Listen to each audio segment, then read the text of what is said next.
ये है एक्टिंग की मास्टर क्लास और मैं हूं डॉक्टर आशुतोष मस्कर। पिछले एपिसोड में हमने देखा कि आवाज की गुणवत्ता क्या होती है और उसको सीखने के लिए हमने कुछ एक्सरसाइज भी की। आज का ये एपिसोड पिच के ऊपर मेरा लेसन है। एक्टिंग के टर्म्स में पिच यानी ऊंचाई या गहराई। तो अभिनय के संदर्भ में ऊंचाई या गहराई क्या होती है, आज के क्लास में मैं आपको सिखाने वाला हूं। आवाज की गुणवत्ता के बारे में तो आपने पिछले एपिसोड में समझ लिया। अब पिच मतलब ऊंचाई या गहराई, वो कैसे? स्वर के 3 प्रकार हैं: तीव्र स्वर, मध्य स्वर और मंद्र स्वर। तीव्र मतलब ऊंचा, मध्य मतलब बीच वाला और मंद्र मतलब नीचा। एक हरिहरन जी का गाना है बॉम्बे फिल्म का, वो अगर 3 अलग स्वर में गाना हो तो कैसे होगा? हरिहरन जी का एक गाना है बॉम्बे फिल्म का, तू ही रे तू ही रे। वो मध्य स्वर में अगर गाया जाए तो वो कैसे होगा? तू ही रे तेरे बिना मैं कैसे जीऊं। अगर यही गाना ऊंचे स्वर से शुरुआत की जाए तो वो कैसे होगा? तू ही रे। और अगर यही गाना मंद्र स्वर से शुरू किया जाए तो वो कैसे होगा? तू ही रे तेरे बिना मैं। समझे आप? तो 3 स्वर मतलब ऊंचा स्वर, मध्य स्वर और नीचा स्वर।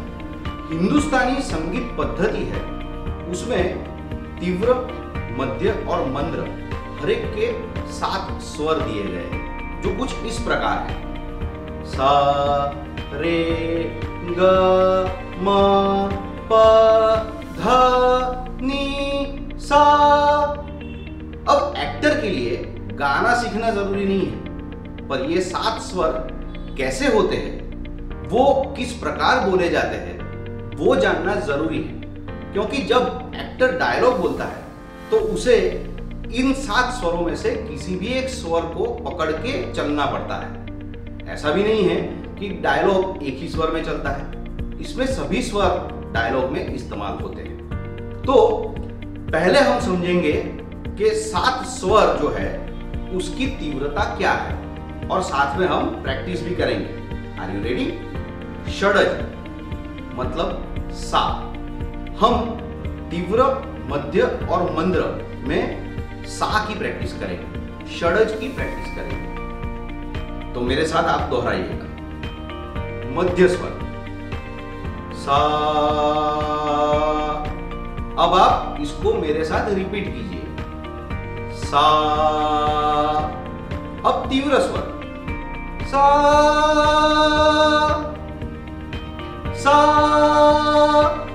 अब मंद्र स्वर रिपीट कीजिए। तो आप समझ ही गए कि 3 स्वर अलग अलग है। अब देखते हैं कि डायलॉग में इसका इस्तेमाल कैसे होता है। समझिए, एक डायलॉग है, अरे भैया कैसे हो। अब ये मध्य स्वर में अगर हमें बोलना है तो हम कैसे बोलेंगे? अरे भैया कैसे हो। अगर तीव्र स्वर में बोलना है तो कैसे बोलेंगे? अरे भैया कैसे हो। और मंद्र स्वर में बोलना है तो कैसे बोलेंगे? अरे भैया कैसे हो। पिच का इस्तेमाल हर एक्टर अपने डायलॉग्स में करता है। ऐसा इसलिए है क्योंकि हर एक्टर के लिए हर डायलॉग अलग अलग होता है। उसके आसपास की सिचुएशन और जिस सिचुएशन में वो डायलॉग बोल रहा है उसके हिसाब से पिच बदलती रहती है। ऐसा नहीं है कि एक पिच में डायलॉग शुरू किया गया हो वो उसी पिच में कंटिन्यूअस चलता है, ऐसा नहीं है। पर उसकी बात हम आगे करेंगे। आज हम सीखने वाले हैं पिच की बात। तो पिच का डायलॉग जो मैंने आपको बताया वो अलग अलग सिचुएशन में अलग अलग तरीके से बोला जाएगा। जैसे कि रोजमर्रा की जिंदगी में हम मध्य स्वर का इस्तेमाल करते हैं, तो हम डायलॉग बोलेंगे, अरे भैया कैसे हो। अगर कोई इंसान बहुत नजदीक खड़ा है और उसके पास आप बोलेंगे, अरे भैया कैसे हो, तो ये सही नहीं रहेगा। वहां पर आपको मंद्र स्वर का इस्तेमाल करना पड़ेगा, जैसे कि अरे भैया कैसे हो। और अगर कोई इंसान बहुत दूर खड़ा है और उसको आप आवाज देके बुला रहे हैं, तो आवाज आप ऊंची स्वर में बोलेंगे। आप गौर करेंगे तो रोजमर्रा की जिंदगी में हम इन्हीं स्वरों का इस्तेमाल ऑटोमेटिकली खुद ब खुद करते ही हैं। एक्टर के लिए ये जानना और समझना बहुत जरूरी है कि कहां पे किस चीज का इस्तेमाल कैसे किया जाए। जैसे कि अगर दूर खड़ा है तो हम उसको आवाज लगाएंगे, अरे भैया कैसे हो। तो आप समझ गए, तीव्र, मध्यम और मंद्र, इन 3 स्वर यानी पिच को एक्टर के लिए बहुत जरूरी है। और उसे समझकर अपना दिमाग लगाकर हर डायलॉग को उस पिच में ढालकर हम अच्छी तरीके से डायलॉग्स बोल सकते हैं और एक अच्छा एक्टर हम बन सकते हैं। तो दोस्तों, आज हमने पिच के बारे में जाना, तीव्र, मध्यम और मंद्र। अब पिच के लिए एक्सरसाइज।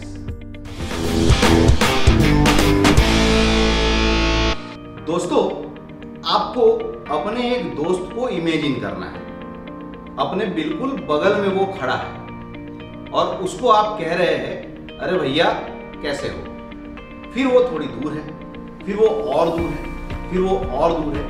आपका और उसका डिस्टेंस बढ़ता जा रहा है और वो बहुत दूर पहुंच गया है। आपको इसकी एक्सरसाइज करनी है। मैं आपको करके दिखाता हूं। सबसे पहले बिल्कुल बगल में खड़ा है, अरे भैया कैसे हो। थोड़ा दूर, अरे भैया कैसे हो। थोड़ा दूर, अरे भैया कैसे हो। थोड़ा और दूर, अरे भैया कैसे हो। थोड़ा और दूर, अरे भैया कैसे हो। थोड़ा और दूर, अरे भैया कैसे हो। और बहुत दूर, अरे भैया कैसे हो। तो आप समझ गए होंगे कि आपको एक्सरसाइज क्या करनी है। ये एक्सरसाइज करने से आपको पिच क्या होती है, स्वर में बदलाव क्या होते हैं, वो आपको अच्छी तरीके से समझ में आ जाएंगे। और फिर भी अगर कोई भी क्वेरी हो तो आप यहाँ पर कमेंट बॉक्स में आपके क्वेश्चंस लिख सकते हैं। इस क्लास में हम अलग अलग एक्सरसाइज सीख रहे हैं।